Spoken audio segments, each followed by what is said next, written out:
گنتی اور اس کا 27واں باب جو 23 آیات پر مشتمل ہے۔ تب یوسف کے بیٹے منسی کی اولاد کے گھرانوں میں سے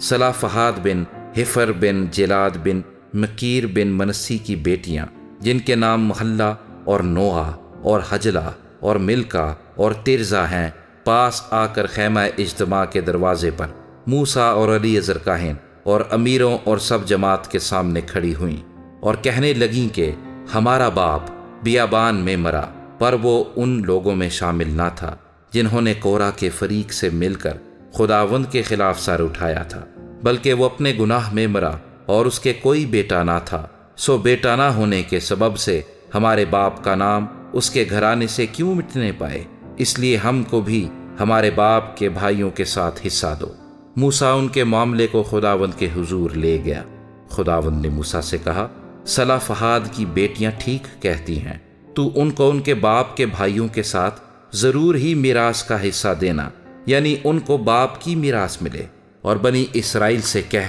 کہ اگر کوئی شخص مر جائے اور اس کا کوئی بیٹا نہ ہو تو اس کی میراث اس کی بیٹی کو دینا، اگر اس کی کوئی بیٹی بھی نہ ہو تو اس کے بھائیوں کو اس کی میراث دینا، اگر اس کے بھائی بھی نہ ہوں تو تم اس کی میراث اس کے باپ کے بھائیوں کو دینا، اگر اس کے باپ کا بھی کوئی بھائی نہ ہو تو جو شخص اس کے گھرانے میں اس کا سب سے قریبی رشتہ دار ہو اسے اس کی میراث دینا، وہ اس کا وارث ہوگا۔ اور یہ حکم بنی اسرائیل کے لیے جیسا خداوند نے موسیٰ کو فرمایا واجبی فرض ہوگا۔ پھر خداوند نے موسیٰ سے کہا، تو اباریم کے اس پہاڑ پر چڑھ کر اس ملک کو جو میں نے بنی اسرائیل کو عنایت کیا ہے دیکھ لے، اور جب تو اسے دیکھ لے گا تو بھی اپنے لوگوں میں اپنے بھائی ہارون کی طرح جا ملے گا، کیونکہ دشت سین میں جب جماعت نے مجھ سے جھگڑا کیا تو برعکس اس کے کہ وہاں پانی کے چشمے پر تم دونوں ان کی آنکھوں کے سامنے میری تقدیس کرتے،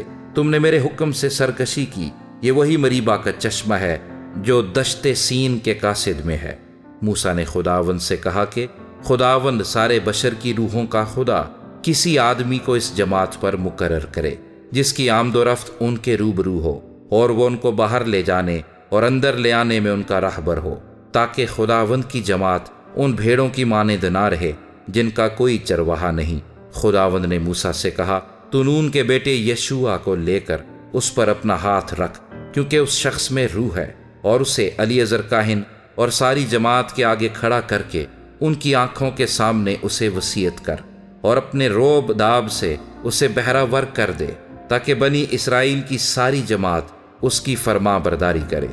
وہ الیعزر کاہن کے آگے کھڑا ہوا کرے جو اس کی جانب سے خداوند کے حضور اوریم کا حکم دریافت کیا کرے گا، اسی کے کہنے سے وہ اور بنی اسرائیل کی ساری جماعت کے لوگ نکلا کرے، اور اسی کے کہنے سے لوٹا بھی کریں۔ سو موسیٰ نے خداوند کے حکم کے مطابق عمل کیا، اور اس نے یشوع کو لے کر اسے الیعزر کاہن اور ساری جماعت کے سامنے کھڑا کیا، اور اس نے اپنے ہاتھ اس پر رکھے، اور جیسا خداوند نے اس کو حکم دیا تھا اسے وصیت کی۔